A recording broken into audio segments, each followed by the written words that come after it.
இஸ்ரோவுக்கு சொந்தமான era FM தனியார் வானொலி பணியாளர்கள் மூவர் தைப்பூச திருநாளில் காவடி ஆட்டத்தை கிண்டலும் கேலியும் செய்யும் ஒரு காணொளியை பதிவு செய்திருக்கும் விவகாரம் தொடர்பில் போலீஸ் புலன் விசாரணை அறிக்கையை திறந்திருக்கிறது.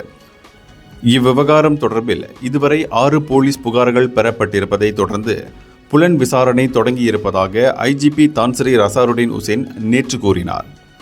இந்த காணொளியை பார்த்த பின்னர் 44 வயது பொறியியலாளர் ஒருவர் போலீசில் புகார் செய்தார்.